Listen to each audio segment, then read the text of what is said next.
Esto es Seguridad Estratégica, el podcast donde cada semana se analizarán los temas que están marcando la agenda y definiendo nuestro presente desde la óptica de la seguridad pública, convivencia ciudadana, gestión estatal y liderazgo. Seguridad Estratégica está conducido por Jimmy Bedoya, coronel, consultor y asesor en seguridad con más de 30 años de experiencia. Aquí se reflexionará sobre los hechos cotidianos y cómo te afectan a ti, a tu comunidad y al mundo.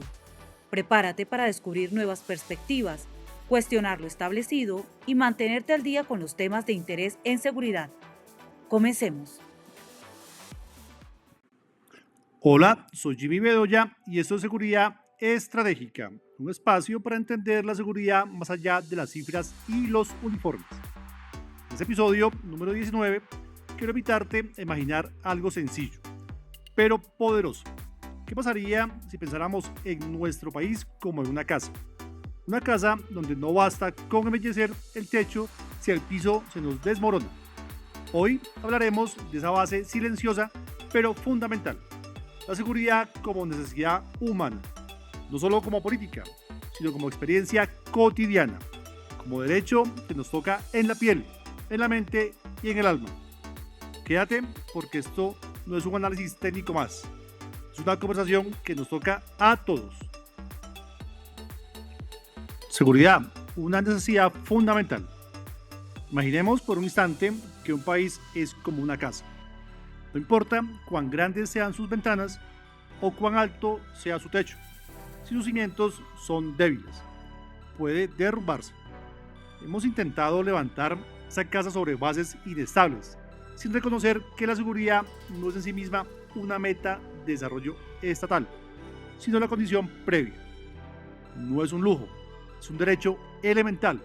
Sobre todo, es una necesidad psicosocial que afecta las dimensiones de la vida humana, desde el pensamiento, la palabra y el comportamiento, y en especial la interacción con los demás y con las instituciones, columnas de esa gran casa que llamamos Colombia.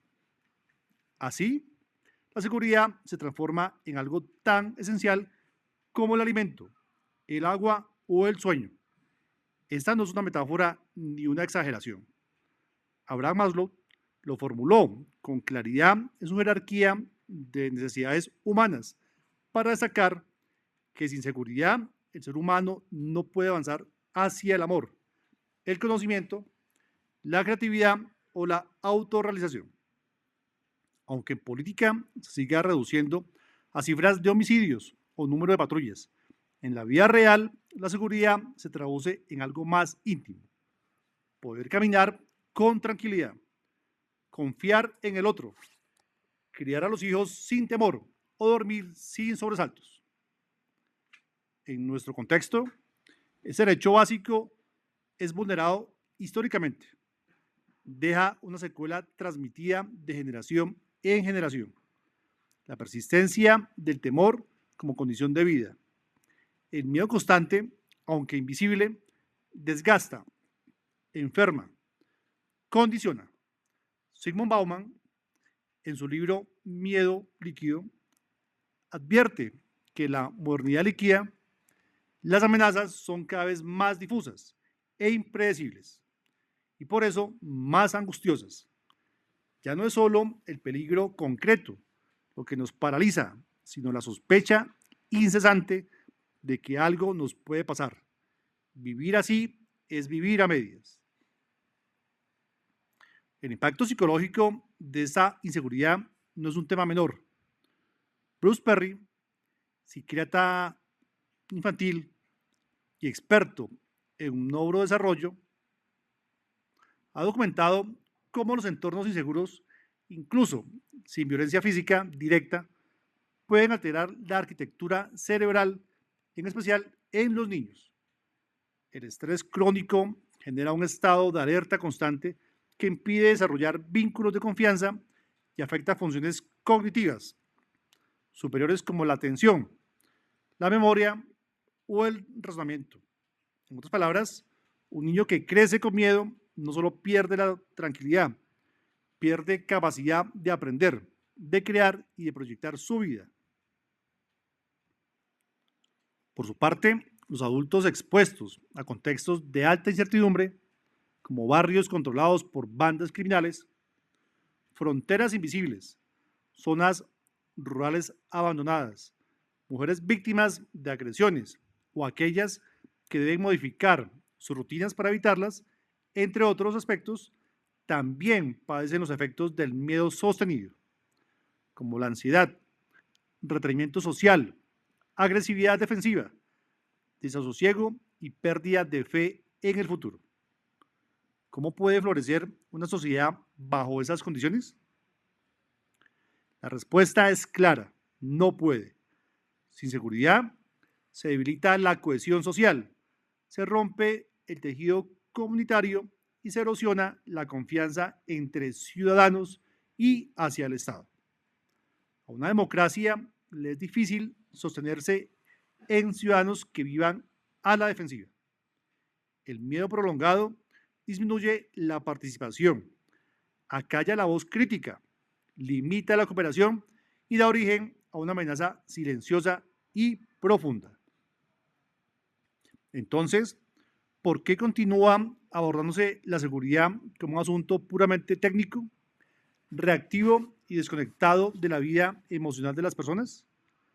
Un posible cambio de dirección implica una visión más integral y humana de la seguridad. Necesitamos entender que no basta con contener el delito, hay que restaurar la confianza. Asimismo, eso no se logra solo con fuerza pública, se obtiene al construirse entornos protectores que garanticen acceso a salud física y mental, en donde se promueva el uso del espacio público y se fortalezcan las redes sociales comunitarias y sobre todo se garantice la presencia constante y digna del Estado. Esto no significa minimizar la importancia del control institucional ni de la respuesta ante el crimen, pero sí implica reconocer que la prevención no es solo una estrategia policial, es una estrategia social. Una calle bien iluminada, un parque activo, una escuela con apoyo psicosocial, un programa de resolución pacífica de conflictos puede ser tan o más eficaz que un batallón de uniformados. La seguridad no se impone, se construye. Es decir, que requiere un liderazgo que tenga la capacidad de leer el miedo como un síntoma de abandono y no solo como un problema de gobernabilidad, al reconocerse que la seguridad es un bien público que involucra la mente, el cuerpo y el alma de los ciudadanos y se debe comprender que la protección ciudadana va más allá del orden público. El llamado es claro. En lugar de preguntarnos cómo contener el delito, preguntemos también cómo sembrar confianza. En vez de invertir únicamente en reacción, invirtamos en prevención sensible y centrada en las personas. Como sociedad, merecemos más que sobrevivir. Merecemos vivir con dignidad, con esperanza y sobre todo sin miedo.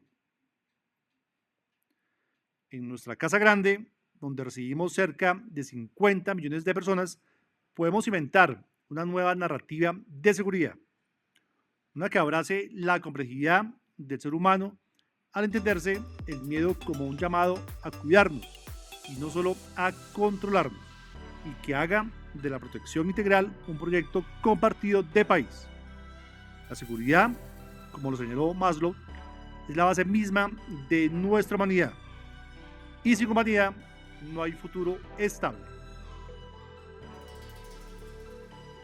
Finalmente, la seguridad no es solo la ausencia de peligro, es la posibilidad real de vivir sin miedo. Como escuchaste hoy, cuando el miedo se vuelve rutina, nos quita más que la tranquilidad. Nos quita la capacidad de soñar, de confiar, de construir juntos. Por eso, no podemos seguir tratando la seguridad solo como una estrategia de contención. Es hora de entenderla como un proyecto de cuidado colectivo. Soy Jimmy Bedoya y ese fue el episodio de la semana en seguridad estratégica.